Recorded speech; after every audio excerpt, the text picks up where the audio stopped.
The Jersey Devil coaster is the newest addition to Six Flags Great Adventure in New Jersey. Announced for the 2020 season, it quickly became my most anticipated new roller coaster to be opening.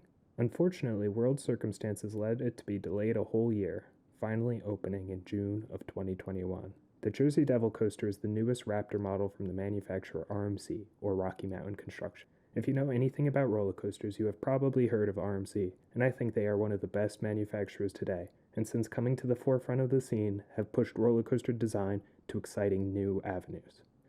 The Raptor model is the name RMC has used to describe its new single rail track. This type of coaster is visually a treat. The trains ride on a single rail of steel similar to that of a monorail. Riders sit single file in a 12-car train with their legs basically straddling the single rail. This makes it an entirely unique coaster experience, with a silky smooth ride and quick element transitions that heighten the intensity. The single-file train offers a completely one-of-a-kind experience with full 180-degree views for every rider. So how does Jersey Devil ride? To start off, you load onto trains on a moving loading platform, meaning the trains don't stop as you get on and off, but they do move comfortably slow enough that it isn't an issue to board on or off the vehicle. This non-stop loading also significantly helps the capacity, or at least makes it feel like it does, as you will be constantly moving forward in line as you wait for your ride. Upon sitting, ride employees lower and check your seat harness before sending you on your way. The seat harness for Jersey Devil is like that of other RMC Raptor. It's mostly a lap bar that for both of my rides pinned me down to my seat pretty tight, as well as a somewhat soft and loose shoulder restraint.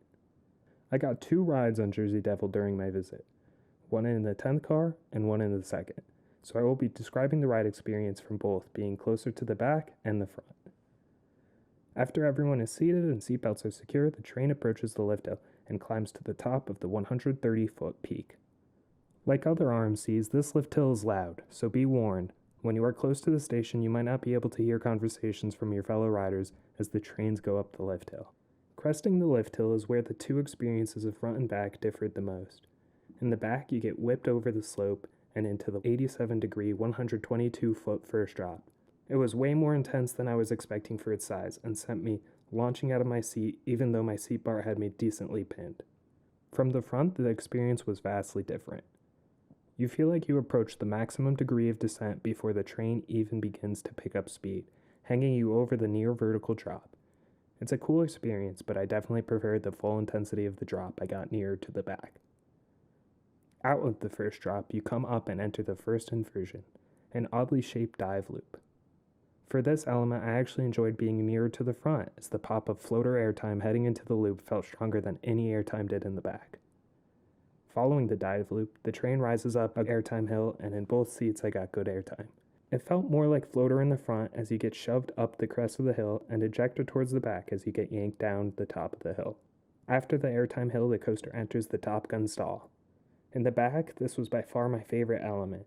It felt huge and like you were really hanging upside down for a while. Towards the front, it was very similar to what happened on the first drop, as in you get pushed over the crest of the stall so fast that when the train's momentum starts to slow down, you are already facing and heading back towards the ground.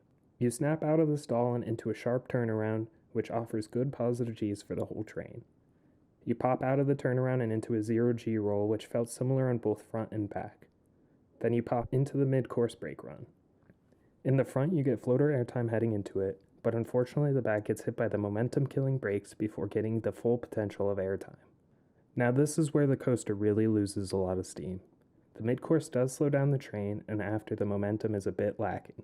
You go into a banked turnaround and some banked bunny hills before approaching the final brake run, but none of the hills offer too much in terms of speed and intensity, which is a little disappointing as the beginning of the ride is very intense and exciting. The train hits the final brake run and turns 180 degrees left back into the station. All in all, Jersey Devil was my first ride on RMC's Raptor model, and I will say it lived up to the expectations. The weaker finish is balanced out by a tremendously successful first half. The single rail track is smooth and the elements are intense. Jersey Devil quickly became a top 3 coaster in the park for me, and its ranking above or below Nitro is constantly shifting back and forth. Go and check out Jersey Devil Coaster at Six Flags Great Adventure. If you have ridden it, what are your thoughts? How does it rank in the coaster lineup of the park for you? Thanks for watching, and stay tuned for more content from the Pumpkin Core.